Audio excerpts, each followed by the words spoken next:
সাবেক রাষ্ট্রপতি অধ্যাপক ডাক্তার AQM বদরুদ্দোজা চৌধুরী মারা গেছেন।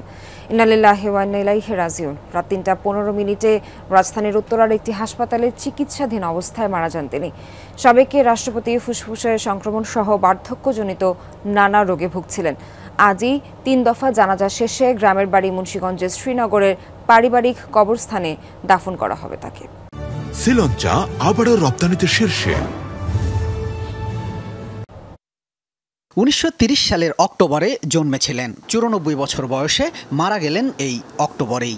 শুক্রবার দিবাগত রাত ৩টা ১৫ মিনিটে না ফেরার দেশে চলে গেলেন সাবেক রাষ্ট্রপতি ডাক্তার AQM বদরুদ্দোজা চৌধুরী। রাজধানীর উত্তরার একটি হাসপাতালে চিকিৎসাধীন ছিলেন তিনি। সংক্রমণ ধরা পড়েছিল ফুসফুসে, ছিল বয়স্কজনিত নানা অসুখ। স্বজনরা জানান তার নির্দেশনা মতোই দেয়া হয়েছে চিকিৎসা। কৃত্রিম শ্বাস প্রশ্বাস যন্ত্র নিতে চাননি তিনি। ওনার কিছু রেস্ট্রিকশন ছিল, যেমন ওনাকে রিসাসিটেট করা যাবে না, ওনাকে CPR দেওয়া যাবে না, ওনাকে লাইফ সাপোর্টে নেওয়া যাবে না। তো এগুলোকে মাথায় রেখে ওই সিম্পল অক্সিজেনের বাইরে কিছু করা যাবে না।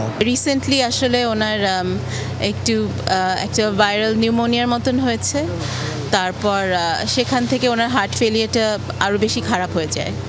বাংলাদেশের ১২তম রাষ্ট্রপতি ছিলেন ডাক্তার বদরুদ্দোজা চৌধুরী। দায়িত্ব পালন করেন ১৪ নভেম্বর ২০০১ থেকে ২১৯ দিন। তার মৃত্যুর বিষয়টি বঙ্গভবনকে জানিয়েছেন পুত্র মাহি বি চৌধুরী। আমরা বঙ্গভবনকে জানিয়েছি, যেখানে যেখানে খবর দিতে হয় জাতীয় সংসদ, সেগুলোর জন্য আমরা টাইমটা রেখে দিয়েছি। কিন্তু এর চেয়ে বেশি সময় আমাদের, কারণ উনি বলেছিলেন যেদিন আমি চলে যাব আমার যেন সেদিনই সব কিছু হয়, সব সিম্পলভাবে। সেই জন্য আমার একটু দেরি হচ্ছে, তারপরও এর চেয়ে বেশি আসার সময় নেই আমাদের। তবে আগামীকাল ভোরে আমরা রওনা দিব। সকাল 10টায় শ্রীনগর স্টেডিয়ামে ওনার একটা জানাজা হবে। সাবেক এই রাষ্ট্রপতির প্রথম জানাজা সকাল 8:30টায় হাসপাতাল প্রাঙ্গণেই অনুষ্ঠিত হয়েছে। জোহরের নামাজের পর বাড়িধারার বাসভবনে আরেক দফা জানাজা শেষে মরদেহ নেওয়া হবে গ্রামের বাড়ি মুন্সিগঞ্জের শ্রীনগরে। সেখানে তৃতীয় জানাজা শেষে পারিবারিক কবরস্থানে দাফন করা হবে বি চৌধুরীকে। 3বার নির্বাচনে অংশ নিয়ে মন্ত্রী, সংসদ উপনেতা ও সবশেষ রাষ্ট্রপতি হন doctor AQM Badruddoza Chowdhury. Shamim Reza, Jamuna news, Dhaka.